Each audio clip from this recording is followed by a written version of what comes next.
আসসালামু আলাইকুম, সবাই কেমন আছেন? তো দূর করো গণিত ভীতি, বেকারত্বের হবে ইতি। ঠিক আছে, তো এই স্লোগানে আমরা এগিয়ে চলছি। তো ম্যাথ হচ্ছে যে কোনো পরীক্ষাতে একটা গুরুত্বপূর্ণ ট্রাম্প কার্ড, এবং এই ট্রাম্প কার্ডকে কাজে লাগানোর জন্য আমরা আজকে যে কাজটা করব, যে ম্যাথে ম্যাক্সিমাম নাম্বার পেতে আমরা ছোটখাটো তিনটে স্ট্র্যাটেজি ফলো করব। যে এই বিষয়গুলো আমরা জানি, বাট এটার ব্যাপারে আমরা খুব বেশি অ্যাওয়ার না। তো এটা যদি আমরা খুব বেশি অ্যাওয়ার থাকি, তাহলে আমরা এটাতে খুব ভালো করতে পারবো।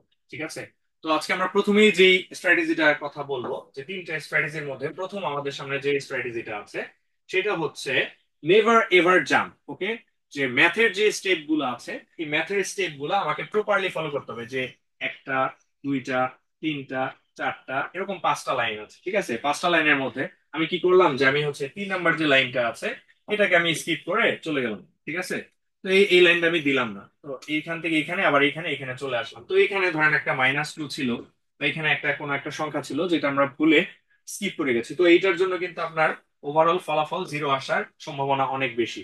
তো এই জন্য আমাকে যেটা করতে হবে, এই এই স্টেপ গুলা স্কিপ করা যাবে না। আপনার একটু সময় লাগুক, তারপর আপনি হচ্ছে প্রপারলি আপনি স্টেপ বাই স্টেপ করবেন। আরেকটা জিনিস মনে রাখবেন, আপনি যদি অঙ্কটা পারেন, আপনি অঙ্কটা যদি কয়েকটা স্টেপ বেশিও করেন, এটা আপনার কম সময়ের মধ্যে হয়ে যাবে। তো এই জন্য আমাকে যেটা করতে হবে, কোনো স্টেপ গুলা বাদ দেওয়া যাবে না। ঠিক আছে, আপনি প্রপারলি সবগুলো স্টেপ ফলো করে আপনার হচ্ছে অঙ্কগুলো করতে হবে। ঠিক আছে, তো এই পর্যায়ে আমরা হচ্ছে চলে যাব সেকেন্ড স্ট্র্যাটেজি। তো গেস করেন সেকেন্ড স্ট্র্যাটেজিটা কি হতে পারে, আমরা দেখি কি হতে পারে। সেকেন্ড স্ট্র্যাটেজিটা হচ্ছে যে অ্যাভয়েড দ্য কনফিউজিং ওয়ান। ওকে, যে কনফিউজিং যে ম্যাথ গুলো আছে, বা টাফ যে ম্যাথ গুলো আছে, বা ক্রিটিক্যাল যে ম্যাথ গুলো আছে, ওইগুলোর ক্ষেত্রে আমরা যেটা করব, এটাতে আটকে থাকা যাবে না। এটা যদি প্রিলি অঙ্ক হয়, যে 1 মিনিট সময় দিব, 1 মিনিটের বেশি লাগলে আমি হচ্ছে এটা পরেরটাতে চলে যাব।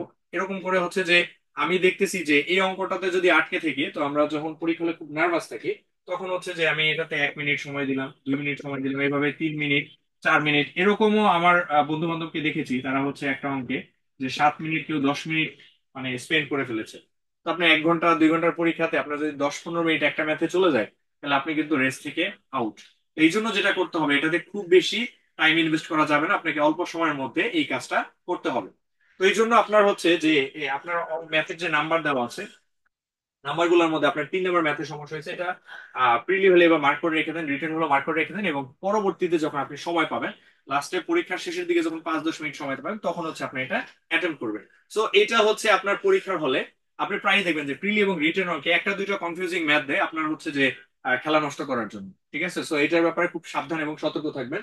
তো পরবর্তীতে আমরা যে স্ট্র্যাটেজিটা দেখবো, এটা অত্যন্ত গুরুত্বপূর্ণ স্ট্র্যাটেজি। আপনারা একটু গেস করেন যে 3 নম্বরের স্ট্র্যাটেজিটা কি হতে পারে। সেটা হচ্ছে, এটা শুধুমাত্র ম্যাথ না, আপনি যে কোনো পরীক্ষার ক্ষেত্রে টাইম ম্যানেজমেন্টটা অত্যন্ত অত্যন্ত অত্যন্ত গুরুত্বপূর্ণ। এবং কম্পিটিটিভ পরীক্ষার ক্ষেত্রে অল্প মেধা দিয়ে অনেকে ভালো করতে পেরেছে শুধুমাত্র টাইম ম্যানেজমেন্টের স্ট্র্যাটেজি দিয়ে। ঠিক আছে, তো সেটা শুধুমাত্র ম্যাথের ক্ষেত্রে না, সব সাবজেক্টে গুরুত্বপূর্ণ, তবে ম্যাথের সবচেয়ে বেশি গুরুত্বপূর্ণ একটা কারণে, কারণ ম্যাথটা হচ্ছে আপনার জুয়া খেলার মতো। তো আপনি হয় হয় হিরো হবেন, না হলে আপনি জিরো হয়ে যাবেন। এই জন্য আমার আপনাকে যেটা করতে হবে, যে টাইম ম্যানেজমেন্টটা আমরা দুইটা ভাগে ভাগ করবো। প্রথমত, যে আমি হচ্ছে এখানে আমি হচ্ছে যে এটা কখন করব, এই জিনিসটা আমি ফিক্স করে নিব।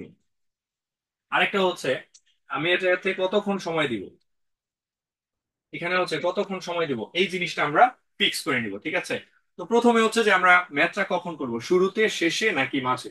তো আমরা সাধারণত প্রিলির অঙ্ক গুলার ক্ষেত্রে যে আমরা হচ্ছে যে সবার শেষে করার চেষ্টা করি, যে প্রিলির অঙ্কের ক্ষেত্রে সবার শেষে করার চেষ্টা করি, এবং রিটেনের অঙ্ক করার ক্ষেত্রে আমরা যখন শুরুতে অথবা মাঝে করার চেষ্টা করি। কারণ শুরুতে যখন আপনি মাঝে করবেন, তখন হচ্ছে আপনার একটা অঙ্ক আটকে গেলেন, যে আপনার হচ্ছে রিটেনে ধরেন 5টা অঙ্ক দেওয়া আছে, 5টা অঙ্ক দেওয়া আছে, আপনার হচ্ছে ধরেন আপনার 2 নম্বর ম্যাথের সমস্যা হলে এটা আপনি রেখে দিলেন।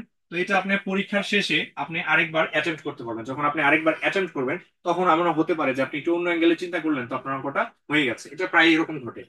তো সেই ক্ষেত্রে আপনি এটা আগে থেকেই সিলেক্ট করে নেবেন, যে আপনি শুরুতে, শেষে, মাঝে আপনি যখন কমফোর্ট ফিল করেন, তখন আপনি এটা করতে পারেন। যে আমার যে এইভাবে আমি যেভাবে বলেছি এভাবে ফলো করতে হবে, ঠিক তা না। ঠিক আছে, পরবর্তীতে আমরা দেখবো যে একটা ম্যাথে আমি কিরকম টাইম স্পেন্ড করবো। ঠিক আছে, ধরেন আপনার একটা প্রিলির অঙ্কের ক্ষেত্রে 1 মিনিট, এবং রিটেন অঙ্কের ক্ষেত্রে আপনার 5-7 মিনিট বা আরো বেশি হতে পারে।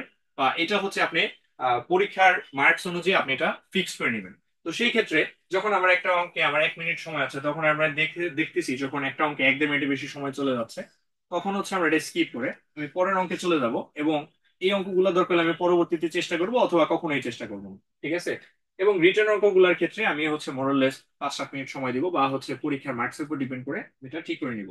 তো সেই ক্ষেত্রে আমরা হচ্ছে নির্ধারিত সময়ের মধ্যে আমি এটা দেওয়ার চেষ্টা করবো, না হলে আমি পড়ার চেষ্টা করবো। ঠিক আছে, ধরেন আপনার একটা প্রিলির অঙ্কে ধরেন আপনার হচ্ছে যে ধরেন আমি 20টা ম্যাথ আছে, তো 20টা ম্যাথের মধ্যে আপনি কি করলেন যে 10টা করতে করতে পুরো পরীক্ষা শেষ করে ফেললেন। এর চেয়ে ভালো আপনি হচ্ছে যে আপনি 17টা অঙ্ক অ্যাটেম্প করে, যে হচ্ছে 17টা অঙ্ক অ্যাটেম্প করে আপনার 15টা অঙ্ক হয়েছে, এটা কিন্তু মোর একুরেট। ঠিক আছে, তো এই জন্য আমার পরামর্শ হচ্ছে যে আপনি অবশ্যই যে হচ্ছে আপনার যে যে টাইম আছে ওই টাইম ফ্রেমের মধ্যে আপনি করতে পারবেন, কারণ আপনার শুধু ম্যাথ না, আপনাকে কিন্তু আরো অন্যান্য সাবজেক্ট বা অন্যান্য টপিক আপনাকে আলোচনা করতে হয়। ঠিক আছে, এবং আপনার যদি শুধু ম্যাথ পরীক্ষা হয় সেই ক্ষেত্রে আপনি কোন ম্যাথে কতটুকু টাইম দিবেন এবং আপনার ম্যাক্সিমাম পোর্শনটা টাচ করার আপনার মাইন্ডসেট তৈরি করে নিয়ে যেতে হবে। এবং এইগুলো অবশ্যই আপনাকে আগে প্রপারলি মডেল টেস্ট দিয়ে আপনার এই বিষয়গুলো প্র্যাকটিস করে তারপরে মূল পরীক্ষাতে যেতে হবে। তো আজকে আমরা হচ্ছে কমেন্ট সেকশনে জানবো যে আপনারা মূল পরীক্ষাতে কোন কোন জায়গায় সমস্যা ফেস করছেন এবং কোন কোন জিনিস আমরা অবশ্যই উত্তর দেওয়ার চেষ্টা করব।